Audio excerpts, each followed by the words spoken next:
For prayer, Robbie, and we'll get into Wonderful. today's podcast.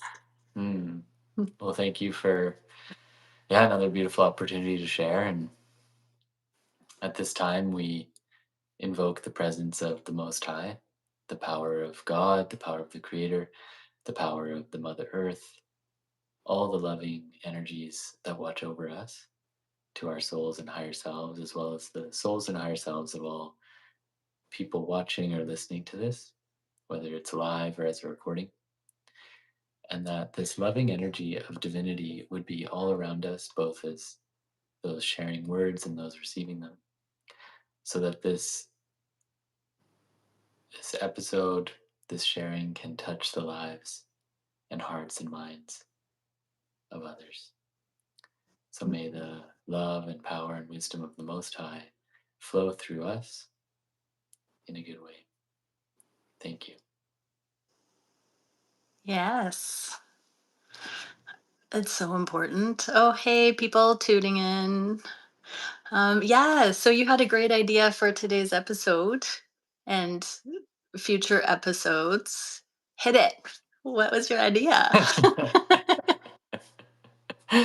Yeah, thank you. Because we can do what we want here. Yeah, right? We're free will sovereign beings. Totally. Yeah, so what I wanted to share was some of the core teachings that have carried me through my life. And they're very simple, they're a map, they're a way of being, and they make us live in a spiritual way. We were talking about what it means to be spiritual. And for me, these teachings are the core of spirituality as an essence. And they connect us with our spirit, they connect us with God, and most importantly, they connect us with life. And so these teachings are ancient, they're over 30,000 years old. So they're very ancient teachings. And they were shared to me with me by my Apache elder, the Night Wolf. And he received these teachings from his grandfather, and it goes back in his lineage. And so it comes from a native indigenous based perception of reality and way of being. That said, the way it was shared with me is in a universal way, that even though they come from a specific tradition and way of being, that these 7 teachings are universal, that you can find them anywhere in any tradition. And for me, that's when we know we found something that's pure and true, is that it's not just one way, it's found in all ways, because it speaks to something that's the principles and underpinning of reality. That's why you can find it everywhere. So it's the same with these 7 teachings I've got the 7 colors on my face. Rainbows. Sorry, squirrel. Okay, as you were. Found them Yeah, I everywhere, know. literally everywhere. Right? I was admiring those, like, on the wall there too. It's like, yeah, really beautiful. I love when those little rainbows show up. I actually just moved into a new place. I have a few, like, little stained glass windows and little things you can hang in the window that when the light shoots Oh, through it, yes. it'll send rainbows everywhere. So I haven't had a chance to set it up yet. Yeah. So yeah, Sorry. but it's also like the universality of the number 7 too, where we have 7 colors in the rainbow, 7 chakras, Exactly. right? That in the way that I learned, there's 7 directions. There's east, south, west, north, below, above, and within. So there's the 7 directions of our life and 7 teachings. So 7 is a sacred number, unlike all those other unsacred numbers. Thought you said you were spiritual. Yeah. So these teachings are a map, and they build a strong foundation. So this has really been the cornerstone of the work that I've done with people, where it really is this combination of spirituality and personal development, and really bringing a human being into wholeness by working at the foundational level, because we have so many untruths in reality that are planted inside of us. So all that being said, the 7 teachings as they were shared with me are truth, honesty, courage, bravery, respect, humility, and wisdom. And when we live and learn all 7 of these teachings, we are actually living love in that sense, that the sum total of them is love. So the first teaching is truth. And we had this idea to go through each teaching and apply them in a relational way and kind of like tie them into how we've been talking here in the last few episodes around masculine, feminine, male, female relational dynamics. Because really, these teachings, as they were shared with me, they were given by the creator to human beings so that we could live in relationship in a good way. That when you live all seven of these Mhm. teachings, you know how to be in right relation with other human beings, which is the hard part of being a human. It's really quite simple to be in right relation as, a human in nature or with God or with our own heart. It's really the relationships with other humans that's quite challenging. So, Yeah, exactly. So let's bring into focus truth in relationships. So connecting to God. And then, yeah, where should we start for relational truth in interpersonal relationships? How do we find our truth in that? mm, Listening to our heart and not staying quiet when we know we have something to say? What are some of the ways that you have found to teach others who come to you for guidance with this? What are some techniques that we can tune mm, into truth within? mm. Yeah, well, it's a very good question. And first, it's unpacking like what is truth and what is, your truth, my truth. And we all have a different truth. We all have a different uh, space that we're coming from of what our reality is. And just because it's true for me doesn't mean it's true for others. So, one of the things that can be the shadow of like, oh, I need to speak my truth is that it can come from an entitled place. Whereas, when we talk about sharing our truth, it's we don't want to come from entitlement. We want to come from humility, which is where we find humility when we find God's truth. Yes.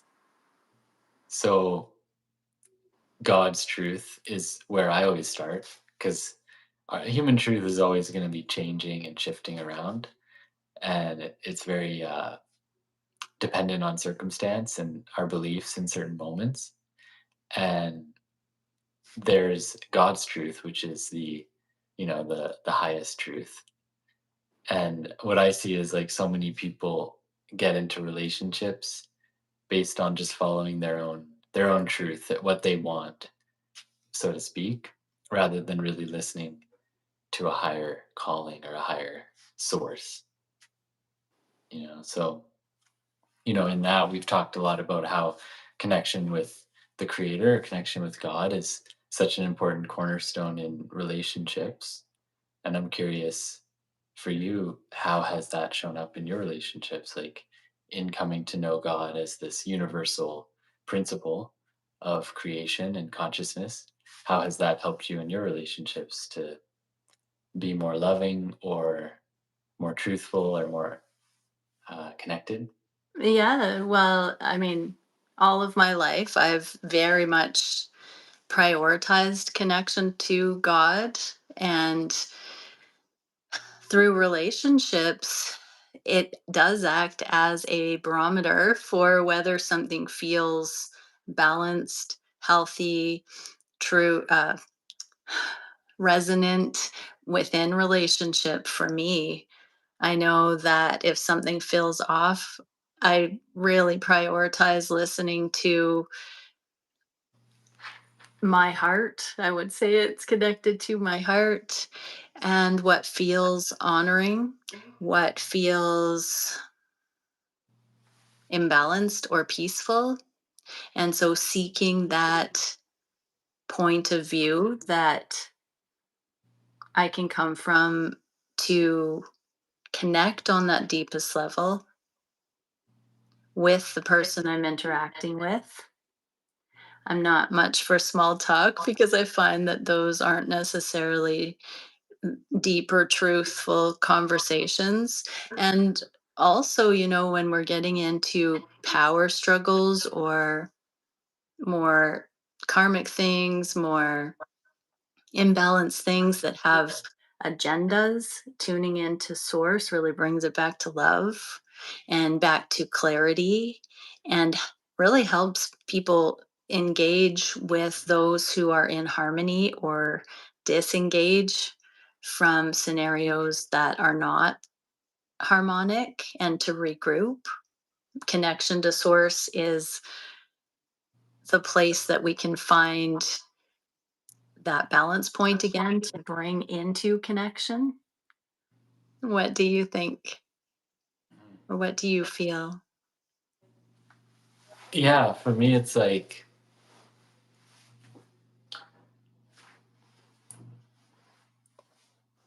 so often we look to our partners or our significant others or our beloveds to make decisions or gauge our truth or find an answer.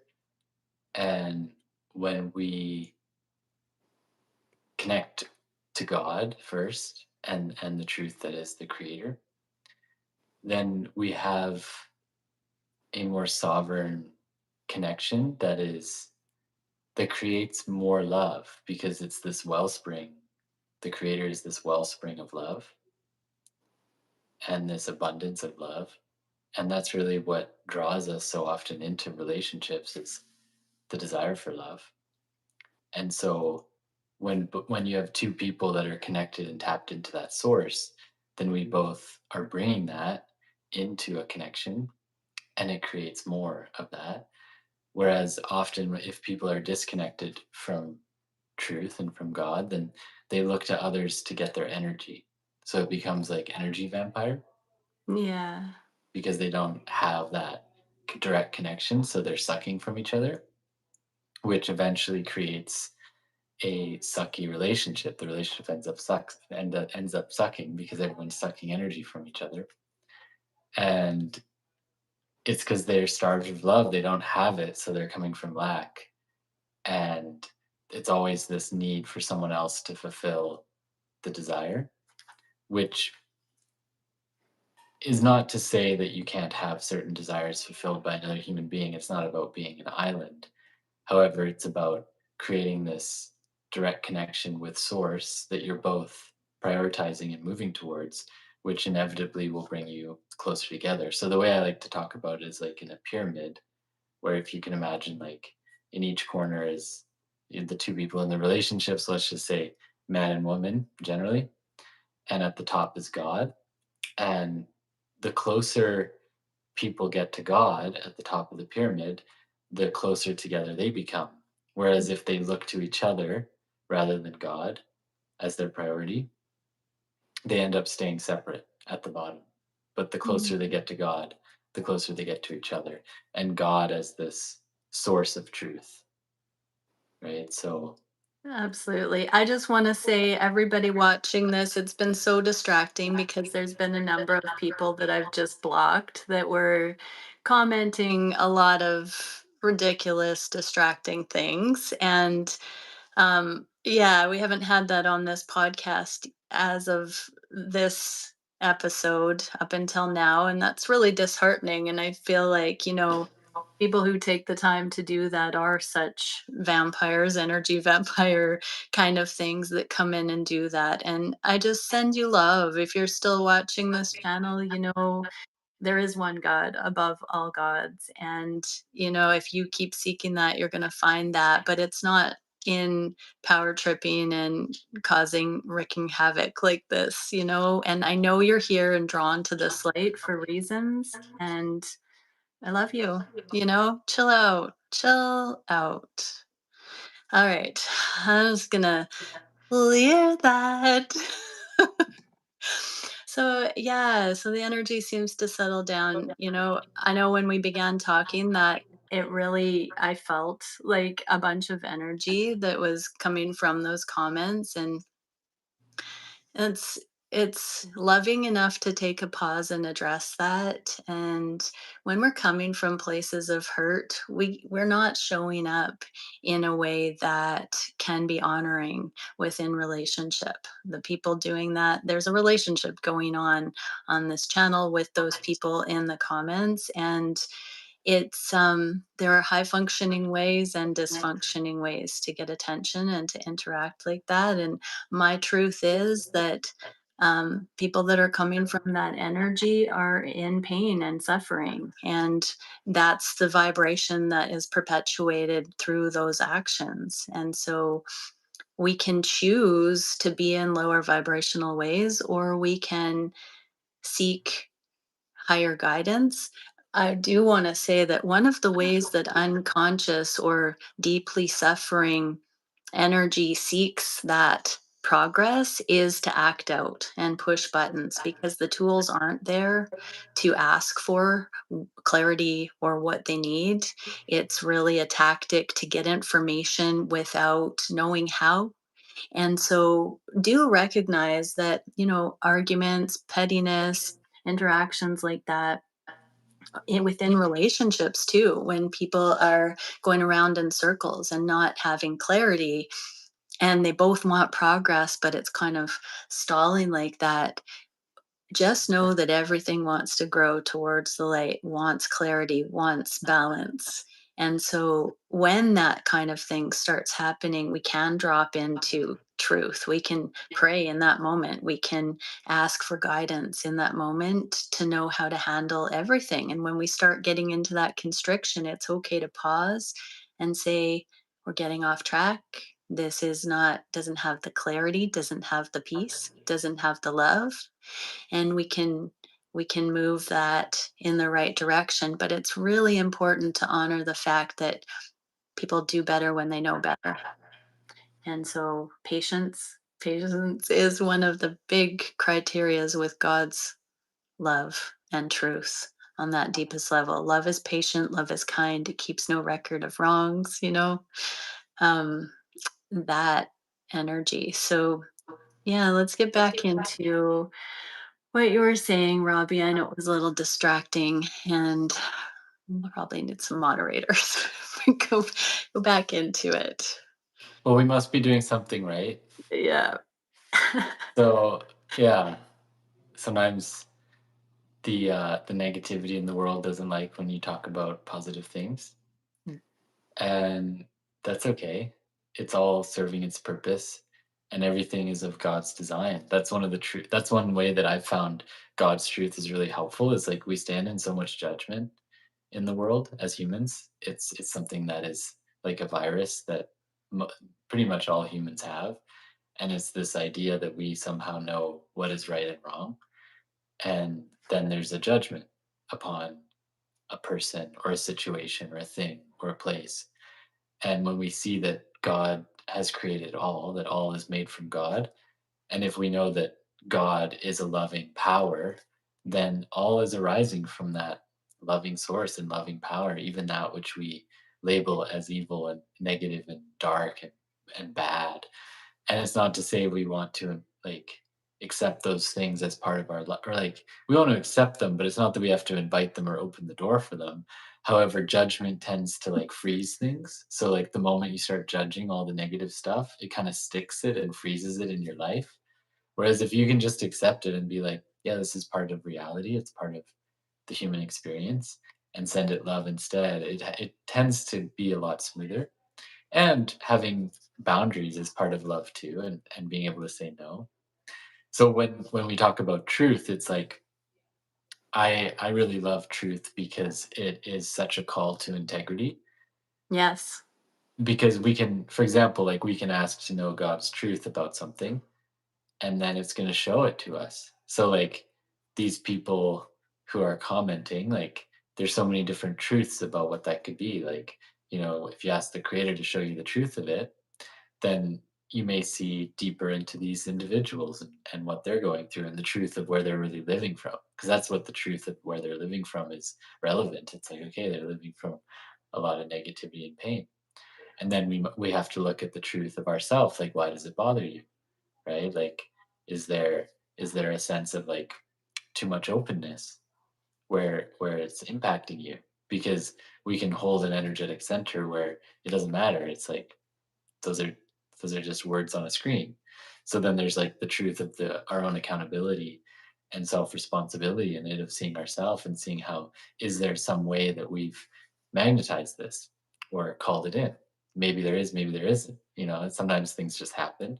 However, is there a resonance here? Are they here because there's a judgment against them? So these are ways that truth tends to hold us accountable to ourselves in our relationships and life, and it requires a lot of humility and integrity and accountability to ask God, like, show me the truth of this. Or like if you're entering a relationship, to be like, God, if this is in alignment with your truth, then bless this relationship. May it be super blessed and beautiful and all that it's meant to be. And if this relationship is not from me, then bless it too, and release it from my life, because I only want your truth. I only want to be in alignment with your truth for me. It doesn't mean that if God says, yes, the truth is to be with this person, it doesn't necessarily mean that you'll be with them forever. It just means that this time and space, that's what you're supposed to be doing, if you're in true alignment with your highest self. So making these prayers are edgy because as humans, we want things. And sometimes we want things the way we want them. And God may have a different plan for us. So there's this call to surrender to this higher truth as well. So these prayers can be really powerful, and they can create a lot of movement in our life, Mm. because so many people are not living God's truth. They're living fate and living a path that's just predetermined or predestined for them based on karma and trauma and conditioning.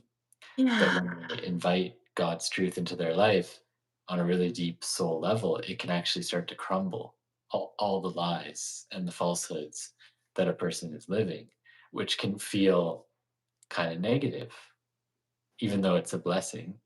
It's like if you're in a relationship, living in a certain way and certain habits and certain, um, jobs or whatever it might be that are not actually in alignment with God's truth, you're just living some conditioning and predestined path based on trauma.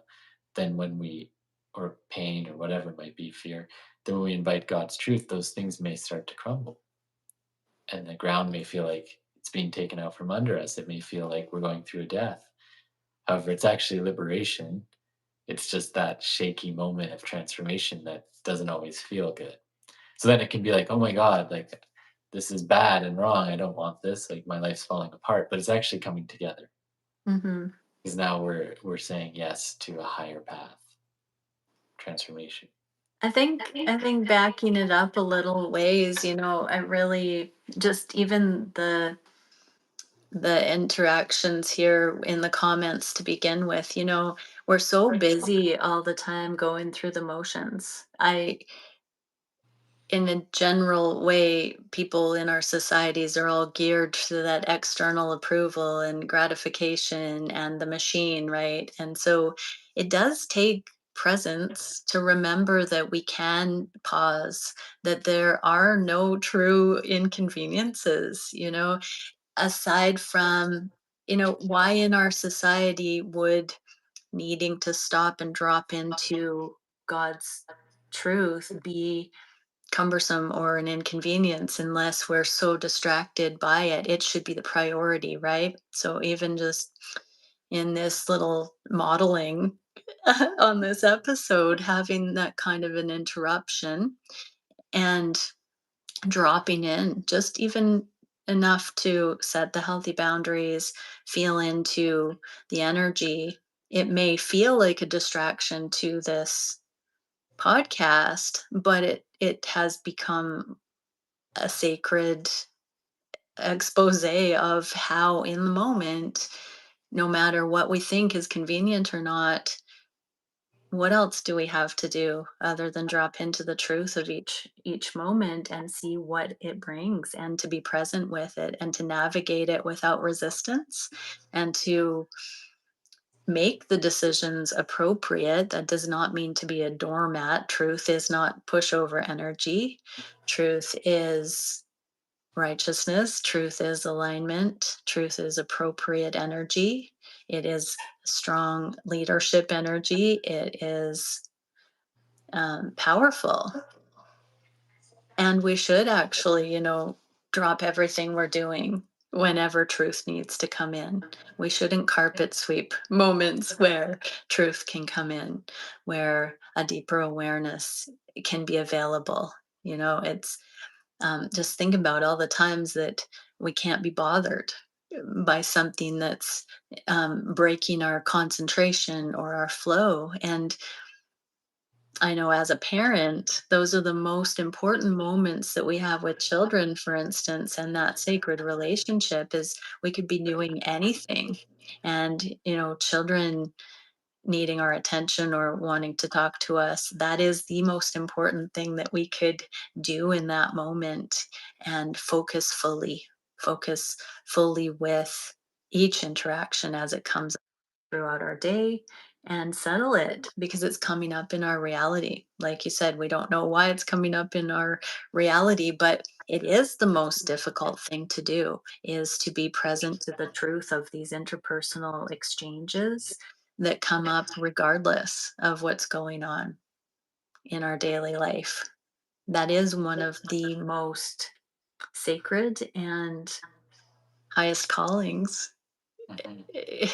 And with the romantic relationship stuff, that is even more of a deep dive. I say all the time to my clients because they're like, this isn't my first time around the block with these kinds of themes and stuff. I know sovereignty, I know righteousness, but then when we put it into a relationship with another person that's coming into that level of balance, it's a whole other ball game, right? It's easy to be in mastery when we're just a little monk in the forest or whatnot, and then the interpersonal things, it gets raw, messy, and so it is about presence. Well, yeah, and it's also like in that it's like like knowing something. It's not like knowing it is knowing that it's a living practice too. That it's not something that it's not like, oh, I know it now and I can mark it off my to-do list and I passed the exam and now I can move on. It's like we continue to live it. And sometimes we live it at new levels. Like there's so many levels of sovereignty, there's so many levels of truth. So it's not just like a one-time thing. And that's what's beautiful about relationship is that it's a living organism that is a life is changing, the relationship dynamics are changing, we are changing as individuals, so it's this living practice of like, what's the truth today? What's the truth tomorrow? Like, for example, you might have an interaction with your partner and you're in a bad mood, and you're angry and you say something or act in a way that's like hurtful. And that the truth is that you were in anger in that moment and they feel hurt. And then it's like going to God and being like, well, what is the truth of this? Show me. And then you're like, oh yeah, I was a bit like of a jerk and that actually wasn't in alignment. And the truth is the best, wisest move would be to go forth and make an apology and take ownership and bring it into right relationship. And that takes humility. Yeah. And, if we can see the truth of ourself in a relationship, then we can be in constant responsibility for it. And the more we do that, the more truthful the relationship is.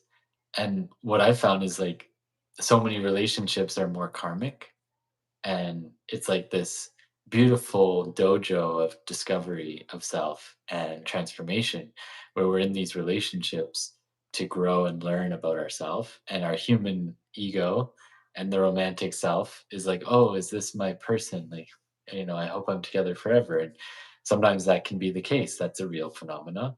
and and sometimes it's not that, sometimes it's God sends this person into your life to teach you some lessons that might be a little ugly or a little hard or not the most fun in the process. However, it'll grow you in amazing ways. And so in the pursuit of truth, in the journey of truth, eventually the truth is always revealed. So if it's a karmic relationship, time will tell the nature of it. The truth will be revealed. It is Are we always always at the mercy of time? Mhm. Right? We can totally be proactive, especially when we intuitively feel something's off. It's really like dropping in and asking our connection to source, higher self, better judgment. Why do I feel off about this? What is this hesitancy or resistance I'm feeling? Is it coming from those directions? Is it coming from as above, so below, as within, so without? Which direction is this coming from? Is this in me? Is it external? What can I do about that?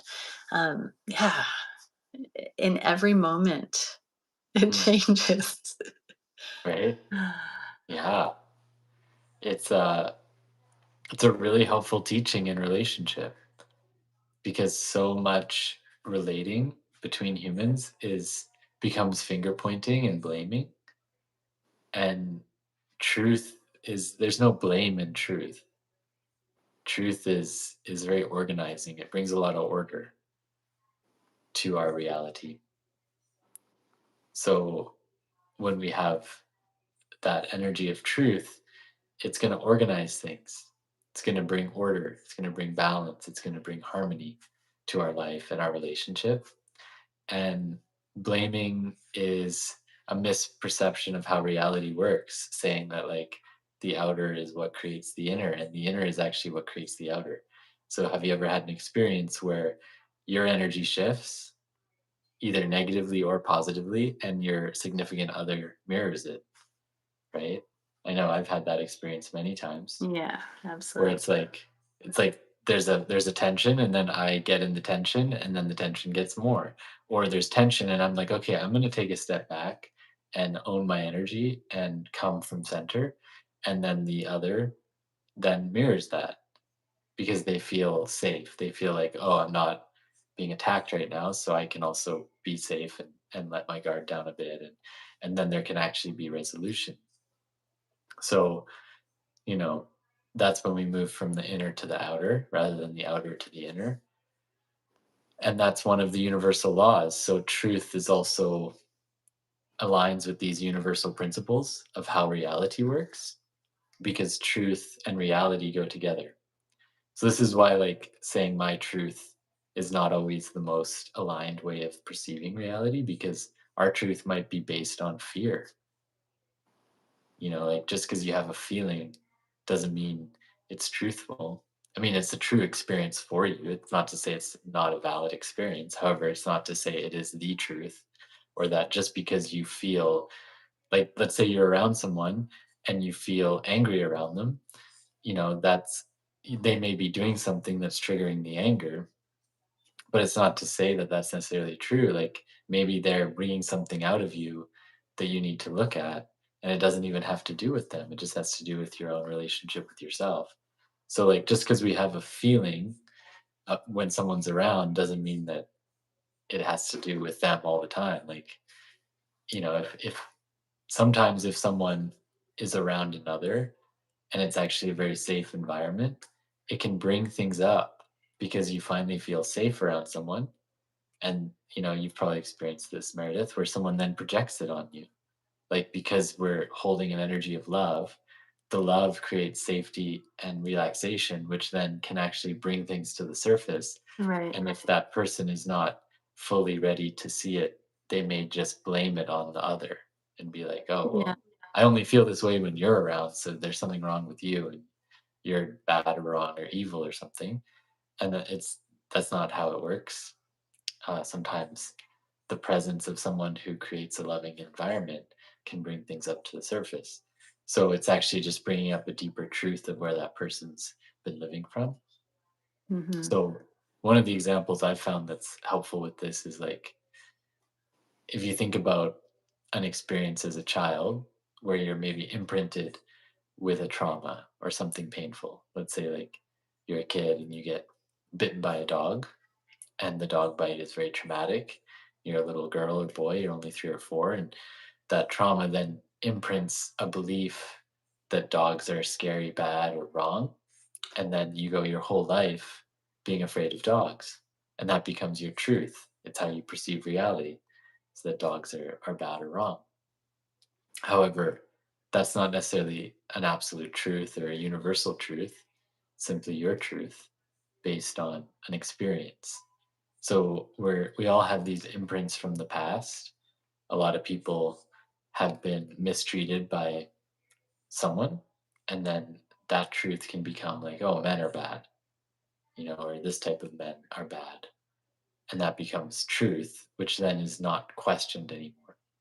So what tends to happen in someone is that they have an experience, and maybe they have an experience that repeats, and that experience imprints on them, which then creates a belief. And once they have a belief, now the belief starts creating their reality. And once a belief is lived enough times, it becomes so deeply embedded into the subconscious that it becomes a fact. And once something becomes a fact and it's there long enough, it becomes truth for someone. So this is how beliefs create our reality. We all know the power of belief work. So a belief creates our reality because if we believe it enough times, it becomes fact. And if it becomes fact, it becomes truth. And then truth becomes our experience of what's true and real because truth and reality are so closely connected. So it can go to the positive or the negative, and we can use this to our benefit. This is where it's our truth, right? Ultimately, all God's truth is, Knowledge of good and evil, yeah, exactly. the duality. Hmm.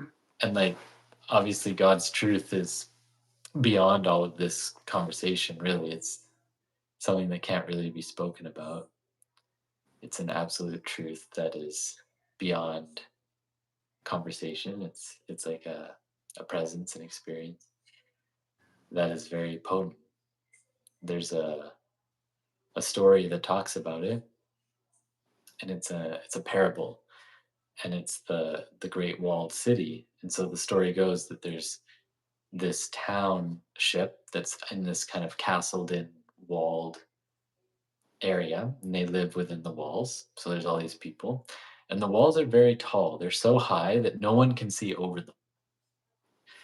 And every once in a while, someone goes to the top of the wall and looks over the edge. And the moment they look over the edge, they jump off the edge and they're never seen again.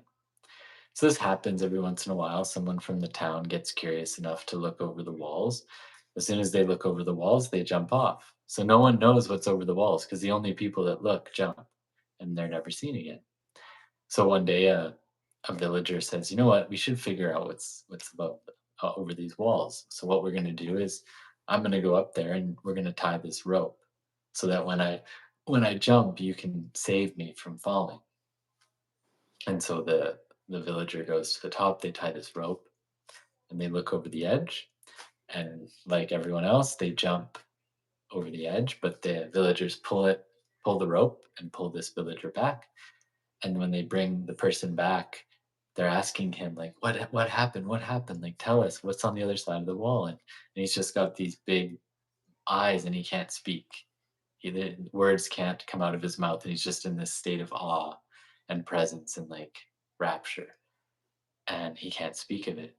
And that's the nature of God and the nature of truth at the deepest essence, and the nature of consciousness is that it's beyond the walls of the mind and the human ego and psyche, that it can't really be spoken about. And it's also something that's like so beautiful and amazing. Art. So, mm, We have to make art. People need to right? make art Mm, and music and embody it and love it. Make love, right? Living works of art. We can focus on fear or we can channel that good stuff all the time. Yes. I was just blocking people. I thought I had blocked them before, Robbie. I apologize. oh, right. Just actually blocking them. I thought when I was deleting comments that I was blocking them, but Oh, wow, I haven't even been seeing these comments. I just, for some yeah, reason, I know. Anyways, all there's a good. lot. Oh, there's been a lot of comments. I haven't even noticed. I haven't even seen any of them. So I No, apologize for there's a that. lot of beautiful comments about Yeah. been saying, and I've been fielding the blocking here, but Yeah. yeah, so let's bring it back in here. Love you, everybody.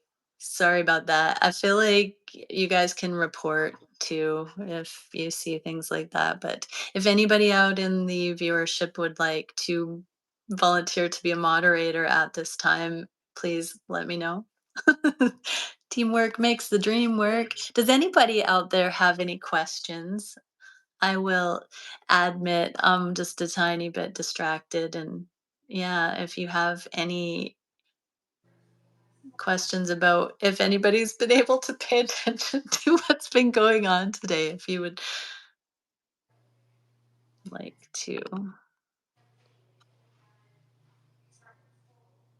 Bougie Queen, are you showing up as a moderator?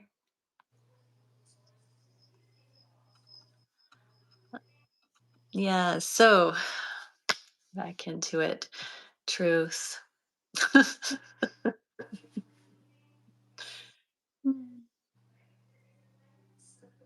Anybody have any questions out there about truth, about finding truth? Any comments about how you found truth in connections? So truth, you know, is is like a light that shines. And sometimes when a light shines, it can illuminate that which has been in the unseen. So when someone comes into contact with God's truth, it's this beautiful presence that is liberating and freeing and just the most loving, beautiful energy we can experience as a human.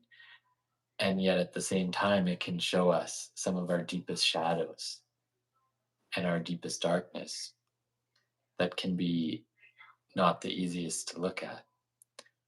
So, truth is, it shows us the reality of how we've been living and where we've been living from when we connect to truth. And that's a really important thing because, especially in relationship, so often we're living from a truth that's not actually loving. It's not Right. actually the most truthful place to be. So, it's like, do you have to know the other person's truth to know it's a I true love that connection? one. I was just gonna point Yeah. Alexis' comment out there or question out there. I love that one. So, do you have to know the other person's truth to know it's a true connection for you? No, I say no.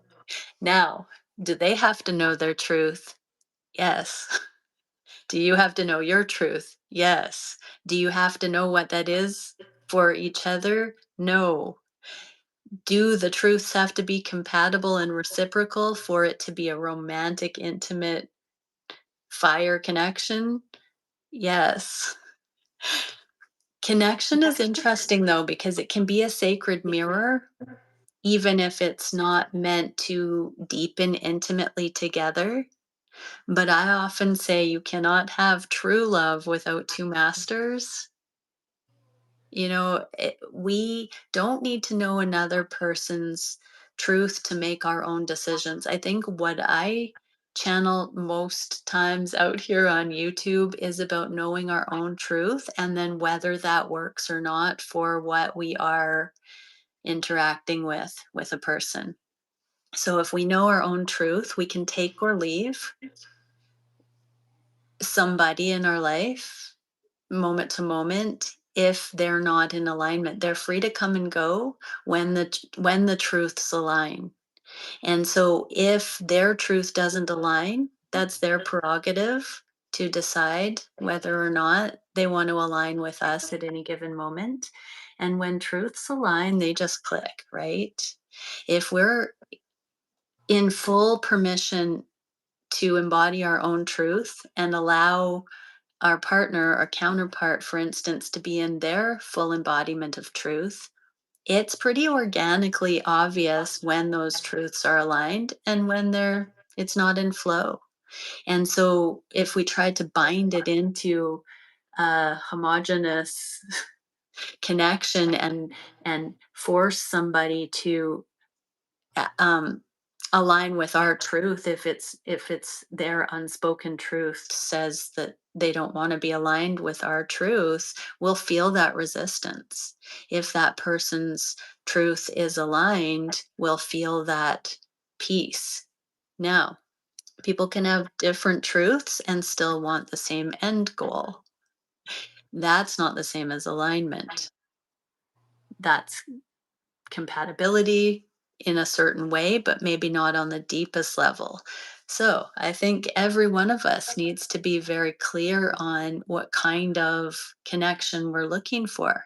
If you want a surface level connection, I would suggest that most connections out there are surface level with different agendas, different motivations, different goals, and they're out of convenience. It's like safety in numbers, herd mentality stuff. So in those cases, we could kind of turn a blind eye to the other person's deepest truth, and we go headlong into trying to make a connection work.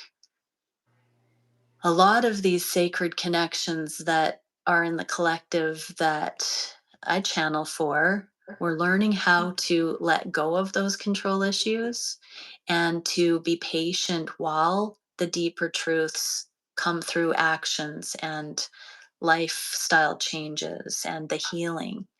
And you really can see the evidence of people's alignment or misalignment in how they conduct themselves, the choices they make, how much love and kindness they walk in.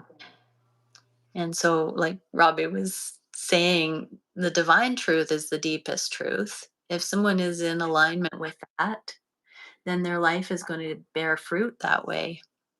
If somebody isn't in alignment with that, they aren't necessarily in alignment with truth. They're in alignment with agenda. They're in alignment with their motive. If it is a survival motive, it's not necessarily going to be compassionate or a genuine reciprocated energy and relationship. And so we have to know what our truth is first and foremost.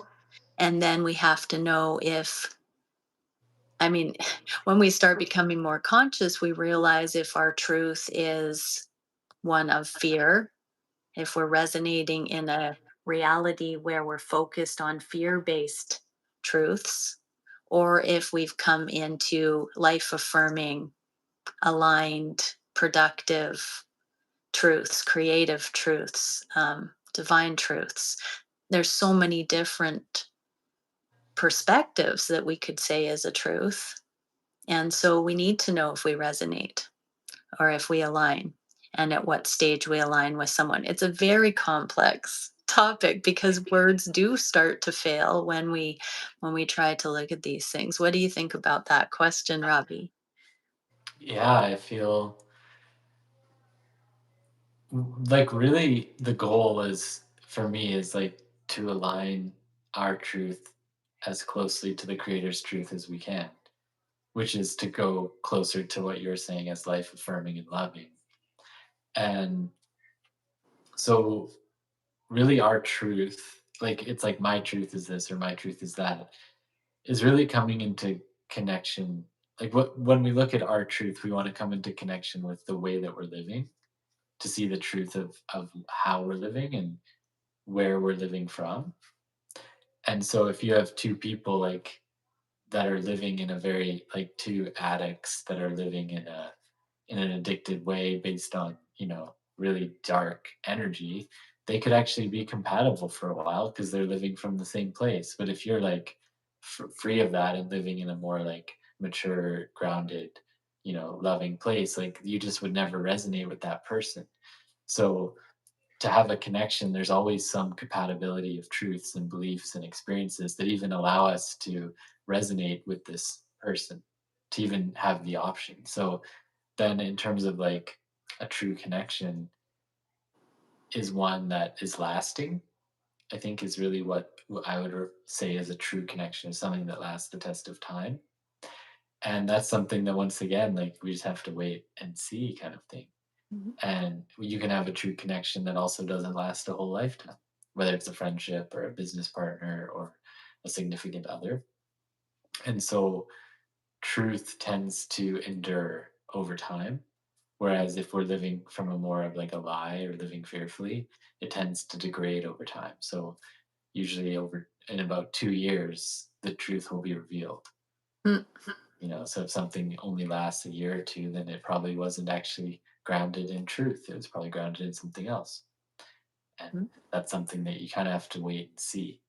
However, you can preemptively ask the truth be revealed and have the desire to be in alignment with God's truth. And then that will unravel those lies more swiftly. We just have to be willing to let go and allow that process to be. So then it comes down to the truth of our values and the truth of our authentic self. And that's the other thing, is like authenticity is a very high energy level because it's in alignment with truth. Like God's truth is universal. God's truth in me is the same as in you, as in everyone. It's a universal principle. However, me as Robbie is very different than you as Meredith or whoever else is out there. That our expression, God's expression through us, is unique, is different. And that's kind of like what our truth is, you could say. And the more we connect with our authentic being, the more in alignment with the Creator's truth that we are. mm, Because now we're authentically expressing that truth in our unique fractal of a rainbow of an individual. And so the more authentic we are, we also find the more truthful our connections are. Because we're not putting on a mask and putting on a show to try to attract someone or be a certain way. We're simply being ourselves, which then magnetizes the likeness to us. And so the importance of authenticity and truth go together. That the more truthful you are, the more authentic you are. Because authenticity says like, I don't agree with you. Or whatever, it's like authenticity says, I don't like how this is going, and I need to speak the truth of what I'm feeling and what my experience is. It's like just being forthright and being willing to truth tell. But if someone's afraid, they're not going to be authentic because they're going to say, well, like I'm going to try to control this person, by changing how I act or putting on a show, or I'm going to try to control them by being dominant and just like telling them how to be. So those are based on fear and they're not authentic. So the more authentic you are, the more you will find yourself surrounded by people that are authentic. And the more you'll find that you can just tell when someone's not being authentic. It's like a little alarm bell that goes off. You can just feel it. You can be like, oh, this person's not fully authentic. Therefore, they're not fully in integrity because they're not being fully transparent with their mm. being, with who they are. They're living a conditioning. They're living a program. They're not being true to their spirit, their authentic self. Yeah, but living the program isn't the only reason. They may be in pain. They may have to use the washroom. They may, there's so many reasons why people aren't in their authentic self. Biological reasons, different imbalances. Yeah, but we can tell if somebody is present, right? So I think authentic self is also very present. I love that question. What is it? Rick 2592. Yeah. Well, What yeah, is our authenticity authentic being? is it's a living it's a living experience. It's a living practice that we practice in each moment. And there's moments where we slip out of it. And for me, the only time I slip out of it is when it's a program, which like Okay. most pain and suffering is a program that someone's running. The suffering is, I mean, a pain having pain physically or emotionally can certainly lower our energy. However, you can also be authentic and be in pain. Yes. Yeah. And, authenticity is like, Brings hey, out I'm going to go character. to authenticity is like, I need to pee, I'm going to leave. Being Yeah. inauthentic is like holding it in because you Yeah. don't want to interrupt the conversation or something. You know. Do you have anything you have to go to? No, sorry. So mature. That's right. I love that. Um, yes, and I think it changes and evolves over time too, right? That perspective shift when we start becoming aware of whether we're being authentic or not, it's kind of like in the Garden of Eden story where they're suddenly naked, right? It's like, oh, what? What do I do? I'm on the spot. What's good? What's bad?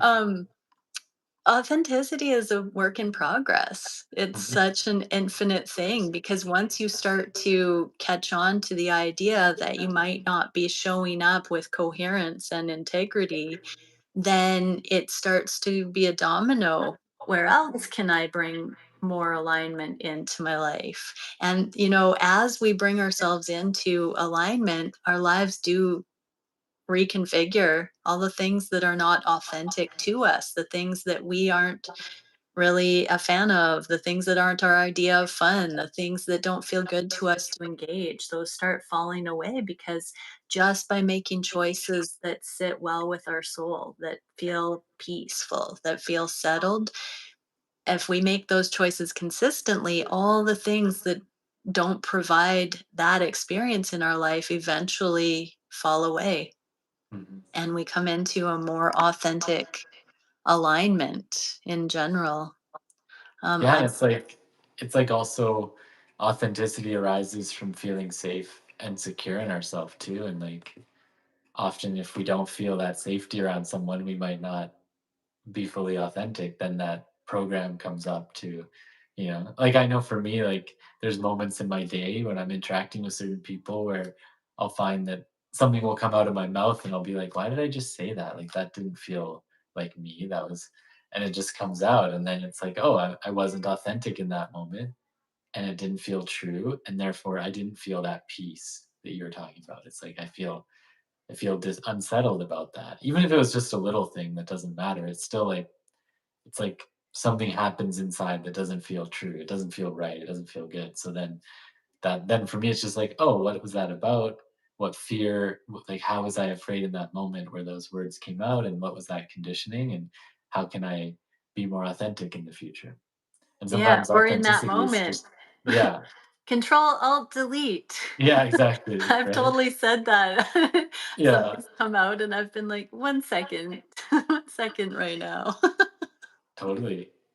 Yeah, and like let's do a redo, like Yeah, that's exactly. actually a great exercise is if you're ever with someone and you have a moment that's not in alignment with truth or authenticity, you just say like, whoa, like I didn't like how that went, especially in relationship. Like if you every once in a while in relationship, you like get up on the wrong side of the bed and you say something or do something that just like is out of alignment with the values of your connection.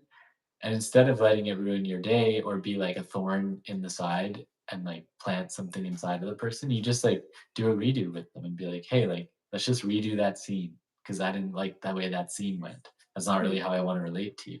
So let's do a redo. And you literally just go back and like, let's say you both walked into the kitchen at the same time and like, it wasn't a good flow and you said something that hurt someone or whatever.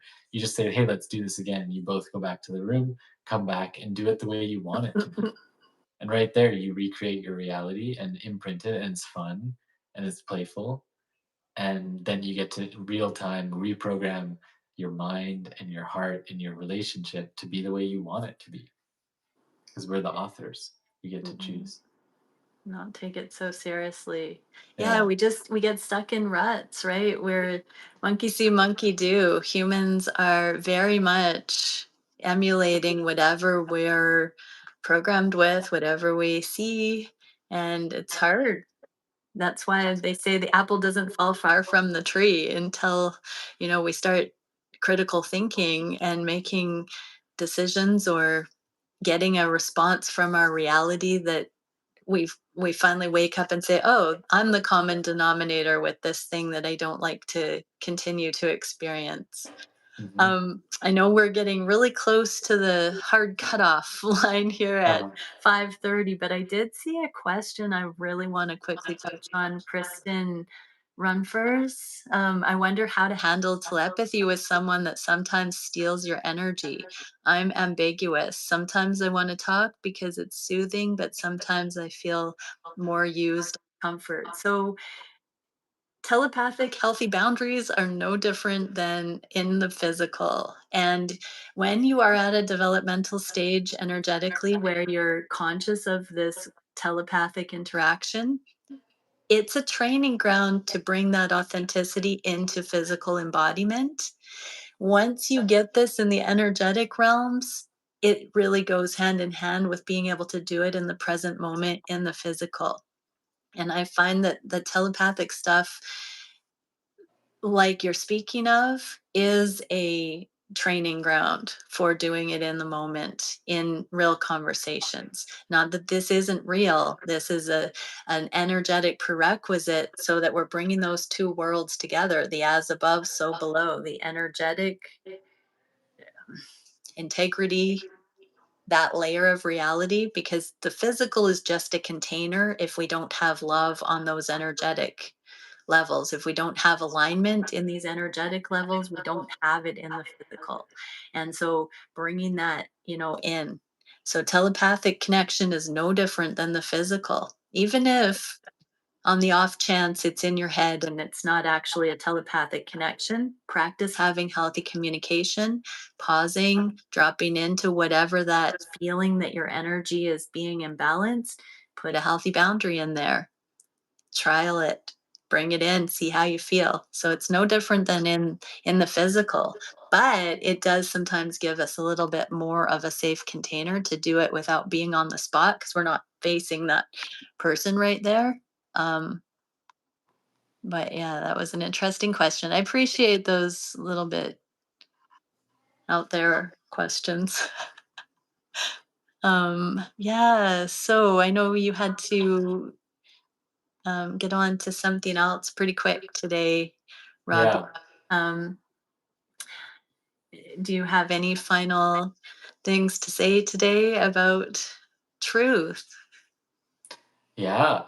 The last thing would be practice truth. Look for it. It needs to be found. You need to seek it out. Truth seeking. It's something we have to invite into our life. And the Creator's truth is accessible to all, but it's not always easy to. It's simple, but not easy. And if it was easy, everyone would live in alignment with it. So it's a living practice. And to go forth and ask to know God's truth, to invite that as a prayer and intention into your life, Yeah. to speak it into existence and ask for it. Ask for it in yourself, in life. If you're struggling, God, show me your truth of this relationship or this situation, because I'm banging my head against the wall and it's certainly not working. Mm. And if this isn't in alignment with you, then I don't want it in my life, you know, and be bold because truth Yeah. requires boldness. I'm even going so far as to be bold and say, everybody watching this right now, whether it's in real time or in the replay, right now, where you're at, sit there and say, what is my truth in this moment? How do I really feel? What do I really think? What would I, if what I'm experiencing isn't my ideal truth, how can I get myself one step closer to that truth that is more aligned for me? Where am I at with that? And just check in and ask yourself, how could I be a little bit more in my truth in this moment, in my life right now? That kind of thing. Yeah. And in God's truth, right? In the Yes. truth of Yes. And that, not the ego's truth. yes, thank you for that clarification. That's the truth that I come from, and so I Mhm. don't think to clarify that. Yeah, I'm like, I want the good truth, yeah. The the soul, real like, truth. and if God is not a word that resonates, or is it too ambiguous for you, like, what is the truth of my soul Yeah. or my higher What self? sits well with my soul? What sits well? What gives me peace? Hmm. Yeah. Okay, everybody, troopers, Bougie Queen, can you email me through my website? We can set up a little chit chat about moderation. And if anybody else wants to do that, please, I invite you to come in and touch base about that. All right. Thanks so much, Robbie. Yeah. Trooper. That was a trooper episode. Totally. Yeah, Yeah. thanks for moderating and holding space for that. And yeah, also this is the core of my teachings that I offer to people as well. So I actually work through these 7 teachings in a 7-month ceremony and Yeah. container with people. So if anyone's interested in learning more about these teachings, how to apply them to their life and their relationships, feel free to reach out, find me on social media or YouTube or my Yeah. website, and would be happy to explore more. I'll be doing some more of this work coming up soon, so I'm Yeah, looking those links forward. are going to be in the video descriptions for all of our podcasts. Go ahead and give Robbie a like on his channel and reach out through the links that we'll post. And yeah, love you all. Much love. Bye for now. Much love, everyone. Thanks, Goodbye. Robbie. Bye.